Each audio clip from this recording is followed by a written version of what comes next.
Welcome everybody to another edition of WCW 2004 here in TEW 2020, and it's time for WCW British Assault, our first British pay-per-view live from the Wembley Arena, sold out Wembley Arena of 12,500 people.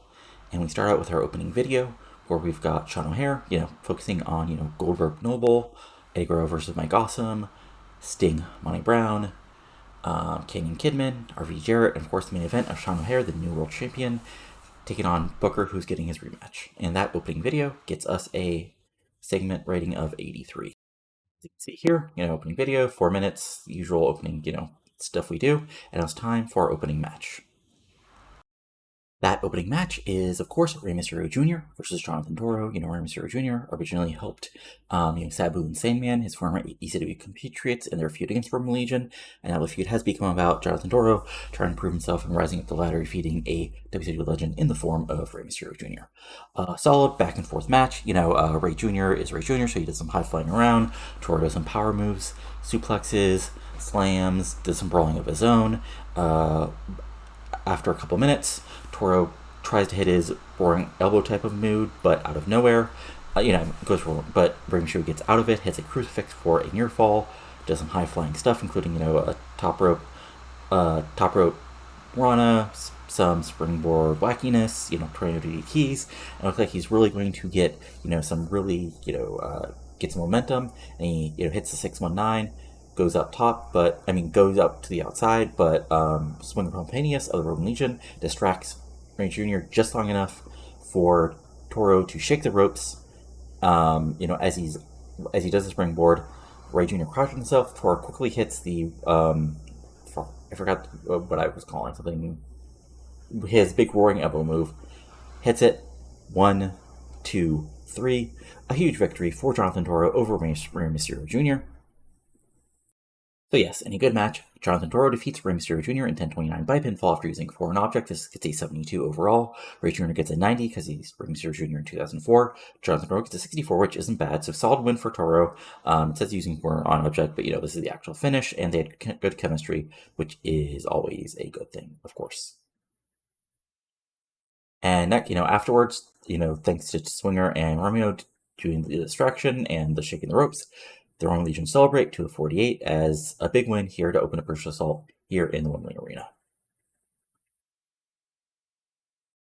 And next up is our first women's match of the evening as Tricia Sky takes on Lexi James. Of course, this is because Lizzie Dumas made her debut last month, helping Lexi James and Angel Fox defeat Tricia Sky and Natty Neidhart in Tricia Sky's debut here in WCW. And now, because Lizzie Dumas has been avoiding the 1-1 match, Tricia Sky is getting her first 1-1 match here on pay-per-view against Lexi James. And it's a really solid match because, this is still, Lexi, who of course featured Lexi James, is good in the ring. Trish Stratus and really over. So solid match, basically imagine their WrestleMania match without all the weird soccer overtones, and really solid match. But in the end, Tricia Sky is Tricia Sky, so Lexi goes for Lexi DT, but Trish blocks it, is able to big, quasi-northern like suplex, hit the chick kick, and then hit the Sky's Limit for the 1, 2, 3, right in the middle of the ring, and a big victory for Tricia Sky here on pay-per-view. And like I said, a decent match. Tricia Sky defeats Lexi James in 8:31 by pinfall. What it should be Sky's Limit. I keep on forgetting to change the name. This gets a 77 overall, which is really solid. Again, looks how better matches get when you involve people who are actually really over. Shocker. But Tricia Sky gets a 78. Lexi James gets a 61. Solid stuff as Trish gets her first win against the new heel contingent of Lexi James, Angel Fox, and their new leader, Lizzie Dumas. And post-match, Tricia Sky celebrates to a 71 as we move forward. And after that, it's time for our first title match of the evening as Elix Skipper defends his Cruiserweight title against both Jason Jett and Paul London, their former tag team, who both, of course, were named number 1 contenders, had a draw, and then had some issues since then. But, they're both come out as babyfaces. Jett is Jett, Paul London is Paul London. Of course, Elix Skipper has been a sort of dominant Cruiserweight champion since defeating AJ Styles for the title a few months back. And this is, just a high-flying, not a whole lot of psychology here. Just, Paul London hitting his high-flying moves, Skipper hitting his wacky, dangerous moves, and just Jason Jett sort of being the base, hitting some big suplexes and slams. But in the end, Paul London like, it looks like Jett is able, it hits his sort of crash landing maneuver, goes for the pinfall. Paul London makes the save to try to get victory himself. They start, arguing, pushing each other and start fighting. That allows Skipper to attack Jett from behind, get him to the outside, and as London turns around, Skipper hits him with the overdrive, kind of out of nowhere, and with Jett on the outside.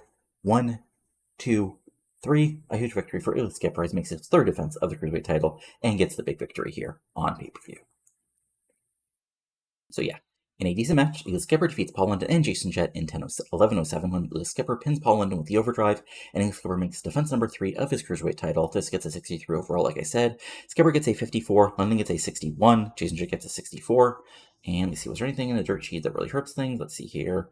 Okay, poor momentum for Elix, but still, bringing that, getting that built up. And yeah, I mean, honestly, I kind of need to rebuild both London and Jett here because they sort of been doing plenty of jobs, sort of like the rest of the people in my mid-card of my tag division, with Heart Legacy and AEW who are on this pay-per-view.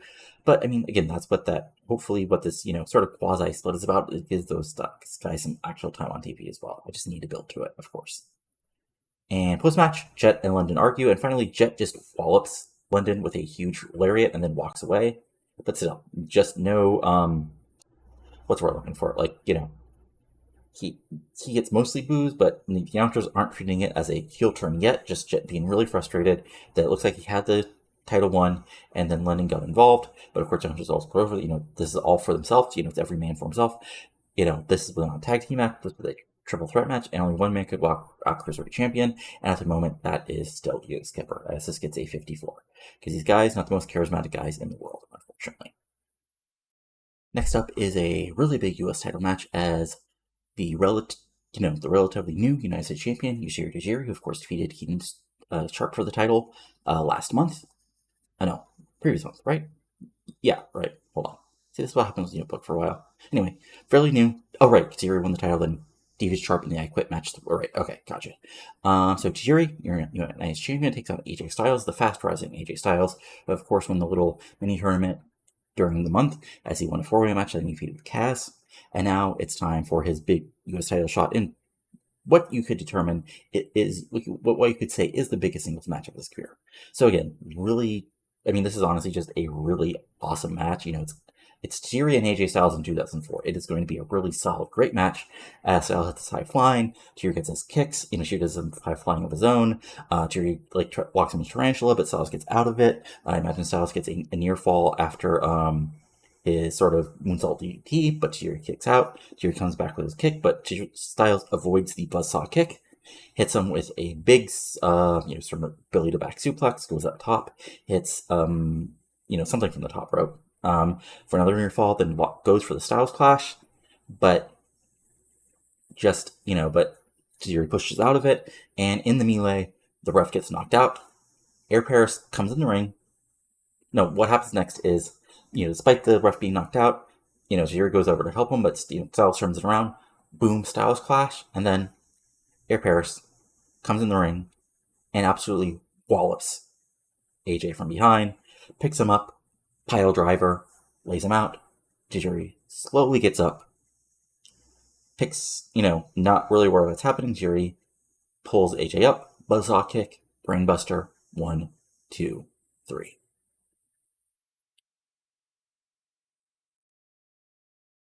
Yeah, as you can see, in a bout of great wrestling and grit heat, Tajiri defeats AJ Styles in 15:04 by pinfall with a brainbuster after being turned on by Air Paris. Tajiri makes defense number 2 of his U.S. title. This gets a 78. AJ gets an 85 because he's AJ fucking Styles. Tajiri gets a 79. They have great chemistry. And yeah, I mean, I don't care. Like, this game is bad at doing turns, whatever.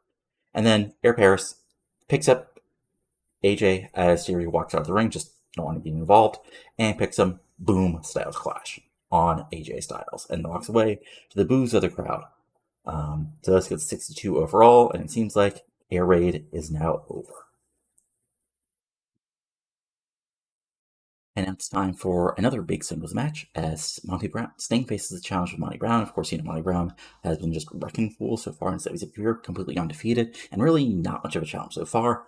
So Sting has stepped up to take on Monty Brown. Of course, had some brawls in the build-up to this match, including, Sting making, Monty Brown absolutely destroying Lex Luger in his return after being away for personal reasons for a few months, and Sting coming out and the save, but Monty Brown grabbing Sting's bat and absolutely splitting it in half across his legs, and then the brawl happening from there.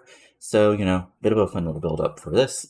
And this is sort of the match we'd expect. It's Monty Brown still, little getting used to being in the ring and still building everything up against Sting, the legend, the franchise of WCW, but he's getting up here in age, and of course he hasn't had that time off like he did in real life. It's a little slower, but he's still Sting, and he's still really over with the crowd. And this is sort of like the high end, the sort of story-based, really high impact match you'd expect.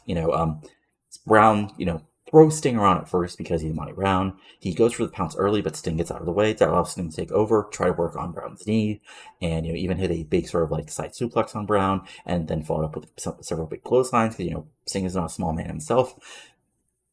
He goes for a big suplex on Monty Brown, but Brown reverses it, and then it's back to Brown throwing around Sting again. Big suplexes, big lariats, throws him to the outside of the ring.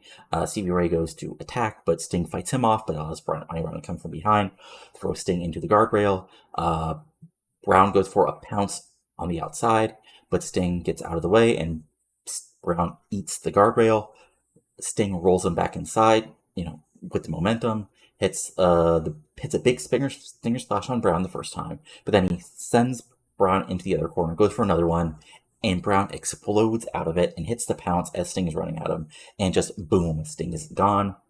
1, 2, 3. You're winning the match, and still undefeated here in WWE so far, Monty Brown. So yeah, as you can see here, any about that good wrestling and decent ranks from the crowd, Monty Brown defeats Sting in 8:59 by pinfall with the pounce. This gets a 75 overall, so actually a really good rating. Monty Brown gets a 70, Sting gets a 76, and yeah, the biggest win of Monty Brown's career as he stays undefeated here in WCW. Let's see, was there anything else? Sting, okay, still a really solid match considering everybody's over in his here, and a huge scout for Monty Brown as he continues to rise up the ranks here in World Championship Wrestling. And post-match, of course, Monty Brown and Stevie Ray celebrate as the crowd boos as Sting rolls up to the outside as this gets a 65. And next up, it's time for Eddie Guerrero's return after a couple months off from pay-per-view after losing Jake Knoble. Of course, Eddie came back and helped Wright and Guerrero defeat Knoble and Ebony in a little bit of revenge. And then eventually what happened was, of course, Eddie was involved in a big match when Mike Awesome made his return after a month of being away for suspension reasons. There was a canon reason, but out of canon because he got popped for, drugs, so gave him suspension. Hopefully it'll help him out. So he came back, attacked Eddie, put him through a table, and, that started a feud. Of course, Eddie's been a little more aggressive, a little more pointed since he's come back after a couple months off. And of course, he went as Triumvirate were in a interview with the Shane Helm show. Eddie Guerrero attacked and went after all members of the Triumvirate, as of course causing chaos, whatever. So Eric Bischoff made Eddie a deal. If he didn't get involved in any Triumvirate matches for the last week or so, and he defeated Mike Awesome here at British Assault, he would earn a title shot at Fall Brawl. So that's the match. That's the stakes. Of course, Mike Awesome, honestly, what I just talked about, the drug issue, is part of the reason why he's been sort of underpushed. Like, he hasn't been he hasn't been a total joke like he was sort of in real life by the end there. But, he's always been, just basically the muscle for the Triumvirate for the past couple of years, or past year or so, I guess, since Kidman turned heel and the whole group was formed. But he's still a great wrestler, and this shows up in this match because, Eddie's Eddie, so he's still utterly fantastic. And basically, this is just an absolute fight. It's a war. It's just a complete mayhem from the start. Eddie comes out just brawling and fighting with Awesome. Awesome comes back and throws him around. There's brawling on the outside. Eddie takes a big hot shot onto the guardrail, and then Awesome picks him up and just throws him basically through the ringside table. No, over a ringside table. Just continues the assault, but Eddie fights back with his Guerrero tactics, aka cheating, low blow on the outside, eye poke on the outside, big suplex on the outside, goes to the outside and actually hits a big, huge plancha on Awesome, and then rolls him inside. Back on offense, Eddie fights, actually locks in the lasso from El Paso, but Awesome powers out of it. Awesome hits him, comes back with his own big moves, big power slam, goes up top, hits the huge top rope splash, but only gets a 2.5 count. So Eddy gets picked up for the Awesome Bomb, but Eddy slips out of it, sends Awesome into the corner. Big side suplex out of that. Big 3 Amigos, 1, 2, and gets him up for the third one. Goes for the brainbuster, but Awesome fights out of it. Awesome goes for the Awesome Bomb again, but Eddy gets out of it at the last second. Roll through, rolling for reverse cradle. No dice. Picks him up. Awesome actually gets back the advantage. Has a big choke slam on Eddy, and then he sets up a table. But what happens is, as he's going inside for the table, Eddy goes low again, and then tosses Awesome to the outside through the table to a big crowd pop. Rolls Awesome in. Barely gets him up for the brainbuster. Goes up top. 1, 2, 3. A huge victory for Eddie Guerrero as he gets the win and the title shot at Fall Brawl. And yeah, this match was actually a lot better than I expected, which is why it was mid-card and not up near probably the main event where it should have been. But in a superb match, Eddie Guerrero defeats Mike Awesome in 14:28 by pinfall with a frog splash. This gets an 87, Eddie gets an 86, Mike Awesome gets an 83. Really great match, just Eddie being Eddie, and Awesome, again, is legitimate. If Awesome did not have, the possible drug issues, he probably, there's not a lot of room in the main event, but he might have been actually, pushed a little harder, but who knows. Regardless, a huge win for Eddie as he celebrates the cheers of the crowd to a 67 as we move forward here at British Assault. So now it's time, ironically, a match that sort of flows from that last match as after Knoble defeated Eddie Guerrero, he has been the cock of the walk, a really cocky prick since then. Of course, with backup like Ebony Sable, he has reason to be. So even though he did lose to Guerrero and Wright, but Eddie, Knoble went right back on the offensive. And part of the offensive was Ebony Sable just wrecking fools. And after one of that, when he defeated some local competition, Knoble and Sable just kicked the shit out of that poor local jobber to sort of make an impact, but that led Bill Goldberg to come out as a righteous babyface and come out and make a save, and of course that set up Bill Goldberg versus Ebony Sable on an edition of Nitro, or Revolution, one of the shows, on TV, where of course it was just set up for a massive attack, and of course now this match has been made between Bill Goldberg and Jamie Knoble. And it's the exact sort of match you'd expect. Just Knoble, chucking, sticking and diving, trying to float like a butterfly and sing like a bee, and but Goldberg still tosses him around. But eventually, how Knoble gets the advantage in the midpoint is Ebony Sable actually distracts, brawls with Goldberg enough and chop blocks him on the outside while the ref is distracted. That allows Knoble work on Noble's knee, and Knoble tries to lock him in the trailer hitch, but Goldberg powers out of it. And in the end, Sable tries to interfere. Ebony Sable tries to interfere again, but Knoble but he eats a spear from Goldberg on the outside. That allows Knoble to get one last bit of offense in, but he's Jamie Knoble and Bill Goldberg as well. Goldberg, so Goldberg, reverses and attempted a suplex, spear, jackhammer, 1, 2, 3, and yeah, honestly, again, backstage stuff. I wanted to put Knoble over here, but no matter how much protection I put on him, Goldberg was extremely unhappy about it, and Bill Goldberg is Bill Goldberg 2004, and I did not want to make him unhappy, despite the fact he sells a really long contract, but, keep your top stars happy, and I could, understand, because, I've been pushing Knoble strong, but he's still not a tippy-top guy, so, this still, keeps, Knoble looking somewhat strong, as it's still a loss against Bill Goldberg, not the end of the world, but, still would have been fun to do what I want to do as far as putting Knoble over. But still, you can see a solid match here, as in superb matches. It says actually, Bill Goldberg defeated Jamie Knoble in 9:33 pinfall jackhammer. This gets an 83. Goldberg got a 93. Jamie Knoble got a 76. And was there anything else as far as? No. Okay. Holding back for Goldberg, but that's Goldberg. And of course, post match, what happens is as Goldberg celebrates, Knoble is slowly getting up, and that Goldberg's facing him. That allows Sable to come from behind and drill Goldberg from behind, and this is just an immense beatdown on Goldberg, just kicking, punching, knee drops. Knoble walks in sort of a crossface type hold as Sable just kicks the crap out of him until WCW officially run down and break it up. Knoble walks away cackling to the boos of the crowd as Goldberg gets slowly helped to the back as this gets a 78. And yeah, again, honestly, there's going to be the finish regardless, and this just gives Knoble a reason, to crow, despite actually losing the match. 78 overall, really actually decently strong angle, considering everybody involved, and this moves things forward. So next up is the tag title match, but before we actually get the tag title match, we get a video from last night in Germany at a WWE house show, a day before British Assault. Or actually, let's say it happened on Friday, because, yeah, travel time and everything. So on Friday, it shows like, basically, a WCW live event in Berlin, and it looks like, so it shows basically the finish to the tag title match in Berlin, as what happens is Shane Helm runs in, hits a super kick on Alex Wright, almost right in front of the ref, but almost before the ref can call for the bell, he gets knocked out from behind by Cash via just a thump to the back of the head. But shockingly, so this, there's a little bit of miscommunication there. Cash, Chavo Guerrero runs in with a chair, Waltz goes after Helms, wallops Reno. That gives Wright enough time to recover, nail Cash with a sort of like single arm DDT, and then Chavo Guerrero to come up from the top of the frog splash. A second ref comes in, counts the 1, 2, 3, and looks like Wright and Chavo are the new tag team champions, but the original ref wakes up, calls a DQ, so Wright and Chavo win, but they don't win the titles. Crowd boos that. Then Eric Bischoff comes out and announces that for British Assault, if Shane Helms gets involved, not only will he be suspended, he'll lose the Shane Helms show with Shane Helms, and he will not get any WCW title shots for the foreseeable future.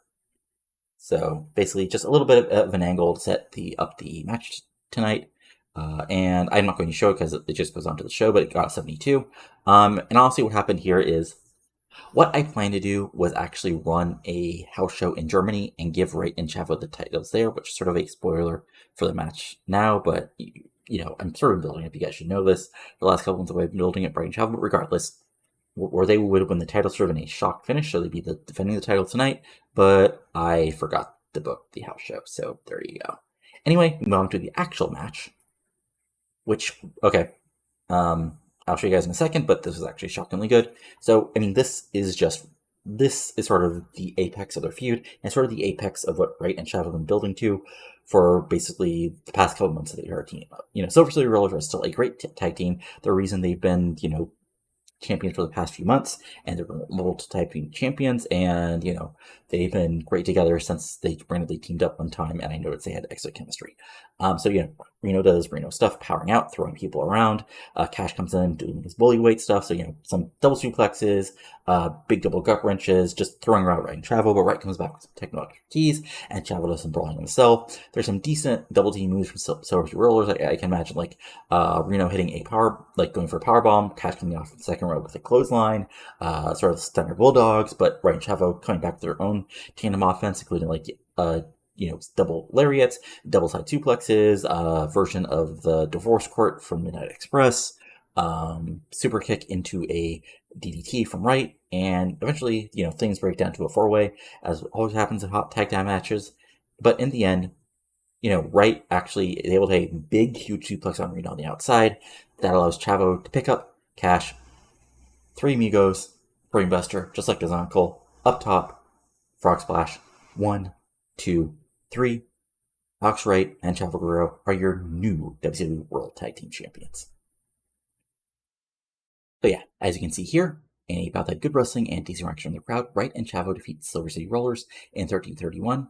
When Chavo Guerrero pinned Cash, Wright and Chavo win the World Tag Team titles. This gets a friggin' 87, which, considering everybody involved, Chavo got a 77, Alex Wright got a 75, Cash got a 77, Reno got a 77, so excellent chemistry together. And was there anything else?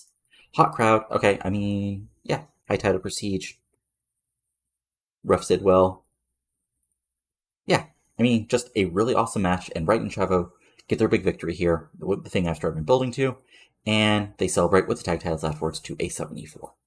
So, really good match. I was expecting low 80s for that, but not high 80s, which, yeah, that's just really freaking good. And move forward to the next match on the show. And that next match is for the WCW Women's World title. So, for those of you who, came into the series a little bit late or just simply forgot, remember, originally, Jordan Laurer came in as Kanyon's basically manager, and, she actually never turned face with the rest of the Horsemen, and as the Horsemen sort of broke up, she disappeared from TV. But, last month, she, came in as part of the Golden Gauntlet, made her debut, back in WCW, just throwing everybody over the top rope, and winning the title shot sort of out of nowhere after what we learned later, attacking Natty Neidhart in the back. So this is Laurer's, coming into the WCW Women's Division. And again, I've explained this before, but basically, Laurer was too over as Canyon's bodyguard / manager.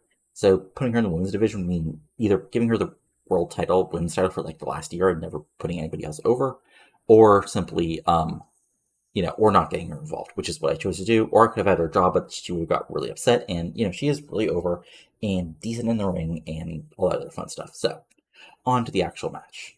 Unfortunately, for Gail Kim, it's sort of what you'd expect. Like, Laurer is an absolute monster in the ring, much bigger than Gail Kim. Like, Gail Kim does her best. Like, she does some of the Matrix stuff, some big strong kicks, lots of high flying, and she sort of like has to be the high-flying babyface she used to be before initially heel turn, and now she's a babyface again. And she, lots of strikes, lots of quick strikes, lots of super kick, lots of kicks. She even hits a quick little variety of quicks that probably eat defeat, but Joanie is ready for it, grabs her, and just tosses her around. And for the last couple of minutes, it's just absolute domination from Laurer. Gail Kim gets a little bit, Laurer goes for the powerbomb late, and Gail Kim, sort of punches out of it. But, she goes after, Joanie again. But then, kick, wham, powerbomb, right in the middle of the ring. Nowhere for Gail Kim to go. 1, 2, 3. We have a new Women's World Champion, and her name is Joanie Laurer. So, Laurer. So, a huge victory here for Joanie as she becomes the Women's World Champion. So, and as a side note, I did think about renaming her, or maybe just remove her last name, but, honestly, China Doll, that doesn't really fit in with her character, which I had somebody, talk about, and I couldn't really think of a better name for her. There's something maybe Wanderer, because she's, was the 9th wonder of the world. But yeah, honestly, it's a real name. She's over because of it, I thought maybe Joanie, but I don't want to do the WWE thing of removing people's last names, especially women. So, it's not the best, but, people's first names have become stars. But anyway, and about that Brit Wrestling Good Heat, Joanie Laurer defeats Gail Kim in 9:30 by pinfall with powerbomb. This gets a 79, as Gail Kim gets a 68, and Joanie gets a 92. Not enough selling, which she sort of can imagine will match with, Joanie in 2004. But remember, in this version of reality, Joanie's clean, ironically, engaged / married to Juventud Guerrero. Yeah, I don't know. This game is weird sometimes. The post-match, Joanie celebrates with the title of 71 as the crowd boos, as the youngsters put over, she may be impossible to take the title away from now that she has it here in WCW. But a huge victory for Joanie Laurer and our best women's match ever, I believe. Right after our previous best women's match ever with Tricia and Lexi James. Again, it's amazing what happens when you actually have really over people in matches. And, this will help build the rest of the women's division up. And again, I'm going to build the rest of the women up. This is not going to be a case where I just push the XWE people just because they're really over. But you have to treat people like stars when they're stars when they come in, even if you're eventually going to put other people over them. At least at the start, you have to make somebody a mid-card after 2 weeks. But before we go to our next match, we have basically the show goes the staticky snow, and there's the message. There's a announcement that says, "The message is still here. The message will return. The message will wreak destruction upon WCW once again." So Misty's Born Star are not gone, even though they haven't been seen since since O'Hara beat Macias in the Death and Darkness match last month. It appears they are still here in WCW, and they will eventually come back to rain destruction once again, as this little 1-minute video gets a 74. And now we move on to the next match. So it's time for one of our bigger matches tonight, as Kanyon faces Kidman. And, this is set up because, basically Kanyon helped out to be Jeff Hardy's mystery partner, and got second in feud with Kidman. He was Kanyon mystery partner against the Triumvirate, and of course, as a result, this moved the feud from Kidman Jeff Hardy to Kanyon and Kidman, and they've been fighting. Kanyon has been getting involved in Triumvirate business, facing Lance Storm, team up with Eddie Guerrero to take on Mike Awesome and Lance Storm, and battling. Of course, Kidman has been the cocky heel that he is, and Kanyon has been fighting him. And now, because the idea here is, in a lot of ways, Kidman believes he should have had Kanyon's spot as the top heel in WCW, and he sort of wasted it since, turning face. And now Kanyon is still trying to be the sort of cocky, but not completely bastardly babyface that he's been the past couple months, being Kanyon, and they battle in the ring, and this is a really good match. It's again, it's Kanyon came in 2004 when they've actually been pushed strong the past couple of years, so it's going to be really solidly good. And they fight. Basically the match starts off as a brawl. It's just a fight where we're going to start because these guys have been hating each other, so they're not going to lock up. But eventually, it goes back to actual wrestling match. Kanyon hits the Kanyon cutter out of nowhere early on, but Kidman kicks out. Kidman beats down on Kanyon after getting advantage. Kicks to the knee, working on neck, working on his back. Lots of methodical, slow-moving offense, A, to get heat, and also to break down Kanyon, but Kanyon fights back. Kanyon hits a big suplex, actually goes off the second rope with an elbow drop on Kidman, picks him up, goes for the flatliner, but Kidman fights out of it. April Hunter gets involved later on, but Kanyon, is not affected for reasons, which announcers don't say, but if you're on the internet, you know why. But it's just enough interference for Kidman to get back the revenge. Kidman actually hits the Kid Crusher late, but Kanyon kicks out at basically 2.9 to a big pop from the crowd. And then, as Kidman is, basically yelling at the ref about what happened, Kanyon wallopes him with the Kanyon cutter again, but April Hunter puts Kidman's foot on the ropes. That gets Kanyon actually upset about. I want to go after April, but allows Kidman to take over, go on the outside, and then the fight goes to the outside. Kanyon actually hits a flatliner on the in the ringside area, but Kidman gets back in at 9. Kanyon goes for another Kanyon cutter, but Kidman pushes him off into the corner. Kidman goes low, Kid Crusher, but this time he goes up top, shooting star press for the first time in a long time, and 1, 2, 3. Kidman gets a huge victory over a former world champion here at British Assault, and a big old victory. So yeah.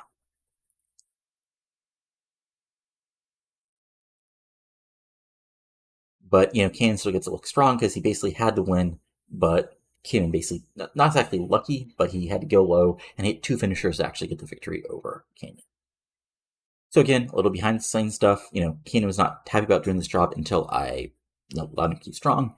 And yeah. And also, as a side note, this is hilarious considering he was just suspended and everything, Mike Awesome was not happy about putting over Eddy, and I just sort of be like, not actually, in game, you can't actually say this in game, but basically say, it's Eddy Guerrero, do the job, Mike, be unhappy, I don't care. Anyway, in this actual match, and about that superb wrestling and great heat, Billy Kidman defeated Kanyon in 1955 by pinfall with shooting star press.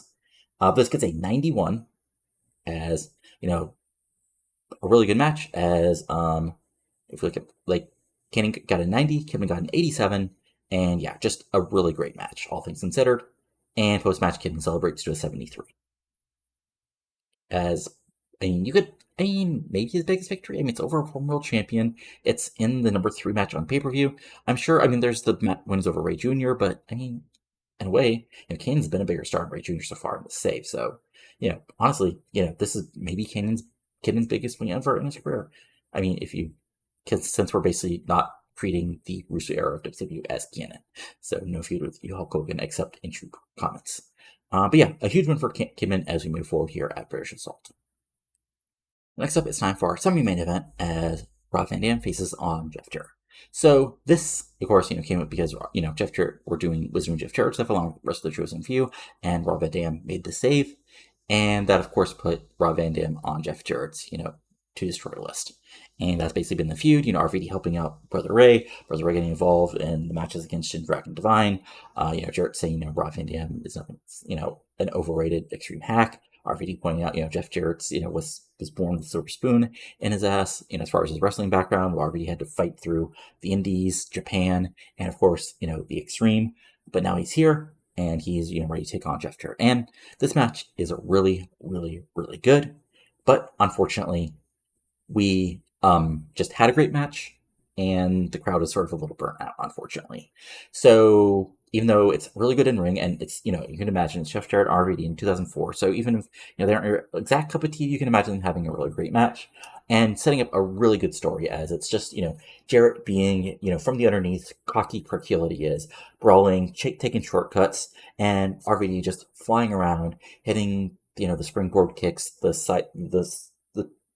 big, spinning leg lariats, the big dives. Ed gets a near fall early with the Rolling Thunder, throws Jarrett to the outside. Brawl on the outside, Jarrett, of course, wallops him with a chair on the outside. Mark Jindrak does a distraction. Simply Johnny Devine attacks Van Dam from behind while Jarrett is, arguing with the referee. But RVD fights him off, but that wall allows him to get walled by Mark Jindrak. Jindrak rolls Jeff Jarrett back. It rolls RVD back in, but RVD blocks the stroke, goes back on the offensive, hits the backbreaker and the Rolling Thunder, goes up top for the 5-star frog splash. But for the first time, Jeff Jarrett actually rolls out of the way. Jarrett goes back on offense, just attacking RVD's knees, because of course he has to go up to the top to hit the move, locks in the figure 4, but RVD eventually fights out of it. RVD, is a little injured, but he's flexible, so doesn't quite affect him as much as would other people, and so he, gets his kick-based offense, goes up top again for the 5-star frog splash, but Jindrak gets involved, and that is just enough for Jarrett to hit him, climb up top, hit a huge superplex, and hit the stroke, but only gets 2.9. Crowd pops. RVD slowly gets up.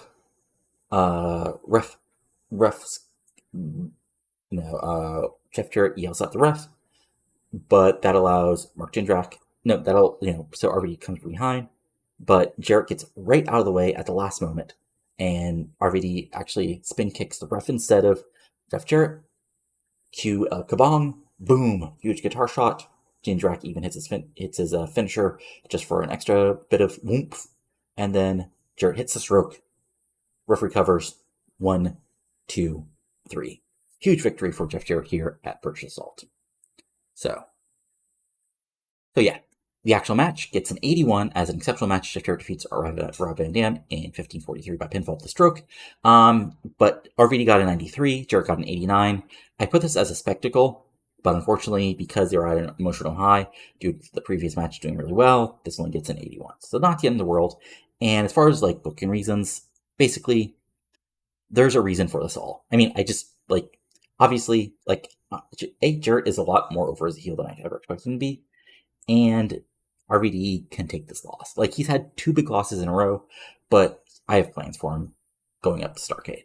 But post-match, the Chosen Few celebrate to the boos of the crowd as this gets an 83. And now it's time, I believe, for our main event. So, of course, this is our main event. Booker getting his rematch for the World Championship after Sean O'Haire cashed in and won the title on Revolution.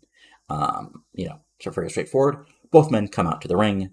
2 big pops. Booker, of course, has been basically our top heel since the beginning of the year almost. Sean O'Haire, of course, has been rising up through the ranks here in WCW since I took over, and finally finished off, and the future becoming the present as he became the WCW World Champion. So they both come out to huge pops from the crowd. This gets 100, and it's on to the actual match. Okay, and this. So basically, these guys went all out right from the start, just going after each other, just wrecking each other. There was no quarter given right from the beginning, and just these guys.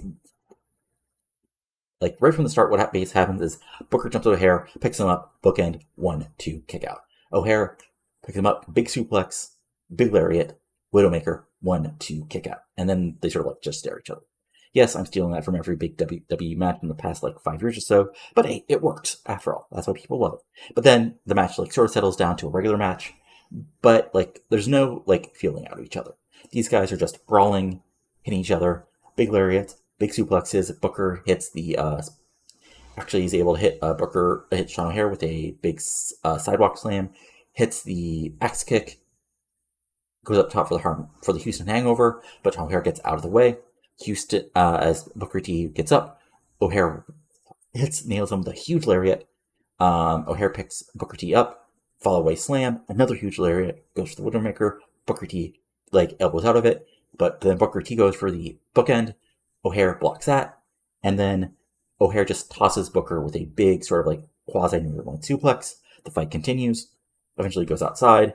O'Haire gets distracted by Sharmell. Booker T can come from behind, wallops him from behind, hitting him in the back with a knee, picks O'Haire up, bookend, through the table, announcer's table, huge pop for that, rolls O'Haire in, goes up top, Houston hangover, 1, 2, kick out at 2.8, crowd pop for that, Booker T is upset, but he's a former 6-time world champion. He's not going to get distracted like other people would be. So he goes right after O'Haire, picks him up again, bookend, but no, O'Haire blocks it. Booker T goes for it again. O'Haire blocks it again. O'Haire eventually, pushes off Booker T. And Booker goes after him. O'Haire ducks under. Big flying shoulder block. Power slam. Lariat. Widowmaker. Right in the middle of the ring. 1, 2, 3. Sean O'Haire retains. So yeah, an exceptional match. Sean O'Haire defeats Booker in 14:46 by pinfall Widowmaker as he makes defense number 1 of his world championship. This gets a 91. Sean O'Haire gets an 85. Booker gets an 88. Lack of psychology because it's Sean O'Haire in 2004. Booker's he's good in the ring, but he's never been a great hand. And yeah, lack of psychology for both guys. Slight stamina penalties, which is unfortunate. But I decided to go all out and sort of do a late era WWE main event style match. But a huge victory for Sean O'Haire as he proves the Revolution was just not his title win or Revolution was just a fact of him getting lucky with Booker not being prepared. And post-match, Sean O'Haire celebrates, so cheers to the crowd as it gets 100, and overall, the show itself gets a 92. Okay, not our best show ever, but still a really good show. I wanted to put over, yeah, okay. So, Cash and Chavo for their really good match. And then, honestly, because it was... What was the other match that I thought was going to be better? Oh, right. And then Eddy also gets praised for his great performance.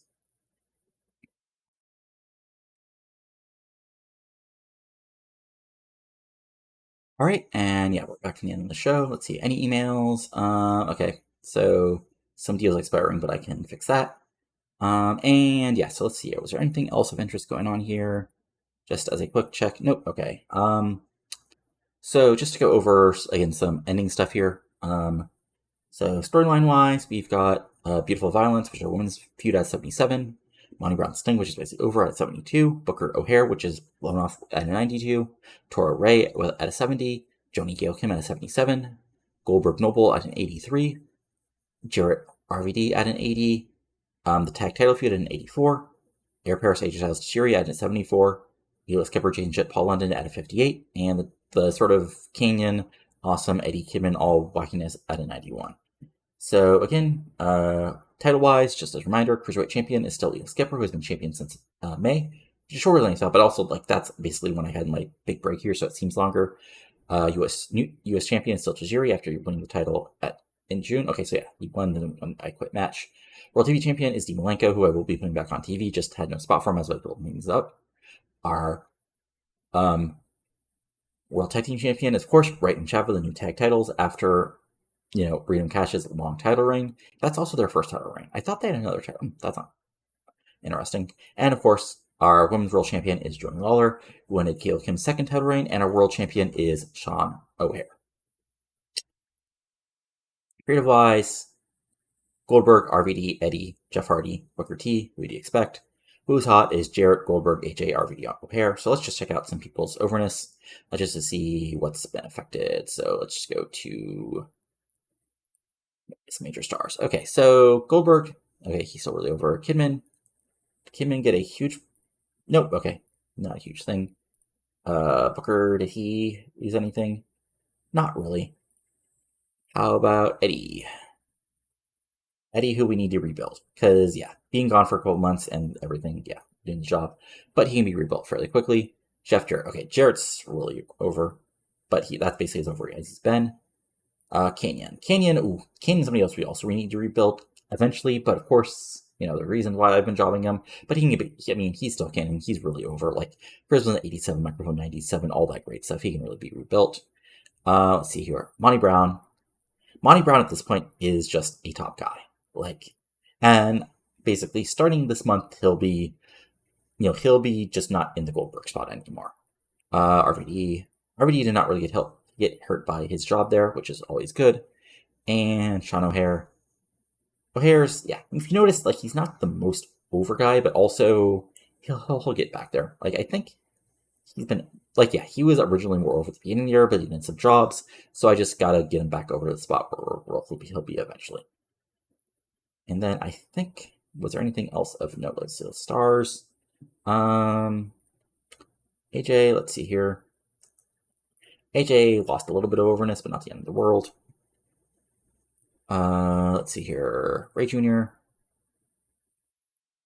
Again, Ray lots of it. Let's see here. Sting. Did Sting get hurt by this at all?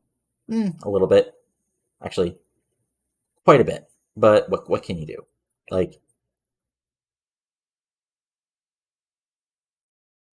Let's see here. Did they get a lot of winners from winning the tag titles? A couple points, which is what she's expected because Reno and Cash aren't super over.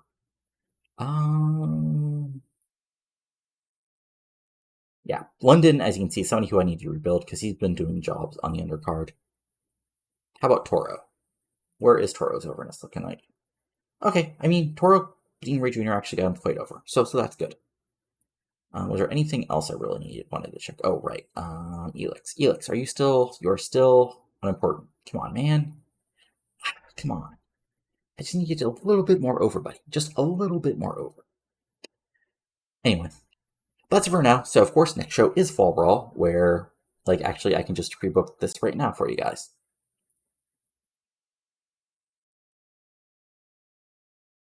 From my hair, Eddy Guerrero world title match because he defeated Mike Awesome. So there you go. But yeah, I think this has been a decent cycle. A little bit of interesting stuff, getting used to having two shows. But yeah, and of course we got Air Paris. Oh right, did Air Paris get anything from turning heel? I want to check that out. Let's see, Air Paris, where are you, buddy? Not really, but yeah. We got AJ Styles, not probably feeling with Air Paris because he turned heel. We have Joanie Laurer as New Women's World Champion. We have Sharmell facing Eddy Guerrero for the title at Fall Brawl, it looks like. I'm sure that, RVD won't be happy about losing to Jeff Jarrett. Kidman's up on, getting higher and higher. We have new tag champs, so who knows who will get a shot now. So lots of interesting that you'll have to just see and watch and find out. So if you enjoyed this, go ahead and give it a like. Comment below on what you're enjoying and not enjoying. And of course, subscribe to the channel and follow the link to do the mid-year awards. Not a lot of turnout so far, but I sort of expect that because a lot of the mid-year stuff has happened way months back, so I don't expect people to remember that. But that's all for now. So talk to you later, and adios. Have a good one.